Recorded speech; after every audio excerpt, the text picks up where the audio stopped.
Let go and allow God to come into your life and take control over the things that you no longer can.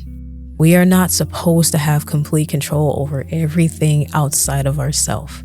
The only person that we can control is ourselves, is yourself. So within that mindset, you have to realize that you yourself are the reason why you are in the predicament of which you are at now. And I've said this in a previous video of mine, but we have to realize truly that we are the start and end of everything. And when you allow yourself to be so closed off, you do not allow the guidance of God to come into your life, to allow God to show you the path of which you need to be on. You will constantly get taught the same lessons that you have already seen before. You keep asking, why does this keep happening to me? Because you're closed off and not listening to the place of which He wants to take you. It may take you a few times, a few attempts. Granted, it has happened to me with relationships and people. The same thing keeps happening over and over again.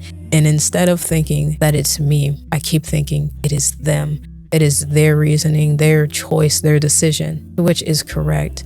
However, I should not take it personally.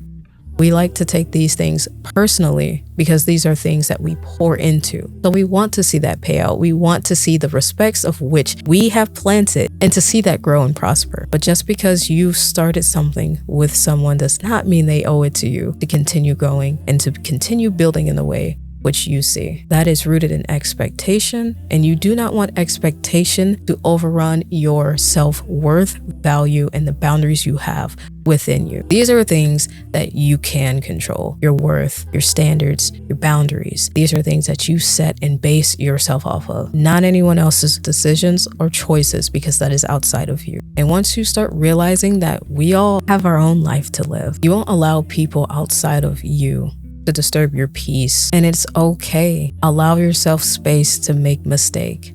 Allow yourself space to be vulnerable, because you cannot be closed off into the world. And within that acceptance, you realize that these people do have their own choice, their own decisions that they have internally, because we are selfish beings. We will constantly do things that we want to, what we desire, and what we see best for ourselves.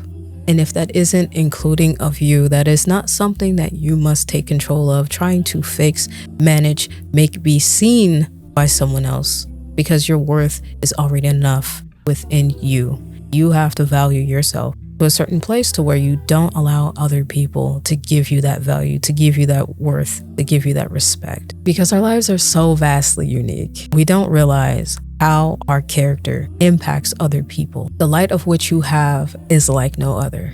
The light of which you have, no one else can replicate and take on the way that you do. So give yourself the space to figure that out, and know that you don't have to do this alone. God knows everything of which you are destined to be. You don't have to do this alone. You don't have to think that you have to be a perfect person in order to have that guidance either. Do not run away from the person of which you want to be, because in the end, everything will happen exactly as it shall.